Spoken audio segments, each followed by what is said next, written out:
Hello বন্ধুরা, সেই যে সুরেশ্বরী মা আসিয়া এমন একটি রান্না আমার মা নিয়ে এসেছে যা আপনারা শুনলে চমকে যাবেন। কারণ এই রান্নায় আমরা কাউরে করতেও দেখি না, বেয়াও করে না। আগের মানুষ তো এমন একটা রান্নার ব্যবস্থা করে নিয়ে আসছে।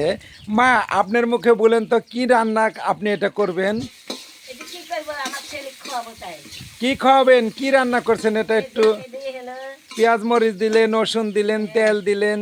একটা হলো তেলা কচুর পাতা হুম। শাক আর একটা হলো সিমের বিচির আচ্ছা, তেলা কইতে শাক কিনে একটু দেখেন তো মা। এই যে এই যে তেলা কুচি শাক কুচু কুচু করে আমার মা কাটে নিয়েছে। তারপর এই যে এখানে আছে সিমের বিচি। এই বিচি ভিজা রাখি আমার মা সুন্দর করে সিদ্ধ করছে কইরা, তখন এই যে এখন এই রান্নাটা করছে। কিন্তু অত্যন্ত সুস্বাদু এই সিমের বিচি আর হলো তেলাকুচির পাতার শাক। খুবই মজা লাগে, আমি গরম ভাতে খাই, খুব ভালো লাগে। তা আমার মা আমার জন্য রান্না করে।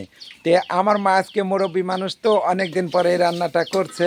তো এই যে দেখেন, এবার আমার মা সুন্দর করে শাক দিলেন, ঢেলে দিল, ঢেলে দিয়ে নাড়াচাড়া করছে, নাড়ছে। তারপর শাকগুলি যখন একটু আওড়া যাবে তখন একটু পরিমাণ পানি দিবে। পানি দেওয়ার পর তখন ওই সিমের বিচি সিদ্ধ করে রাখছে ওগুলি দিয়ে দিবে। কিন্তু এই ভাগে যারা খাওয়ার ইচ্ছুক খাবেন, দেখবেন খুব মজা লাগে, খুব স্বাদ লাগে। কিন্তু এই রান্না তো আমরা কখনো খাইনি।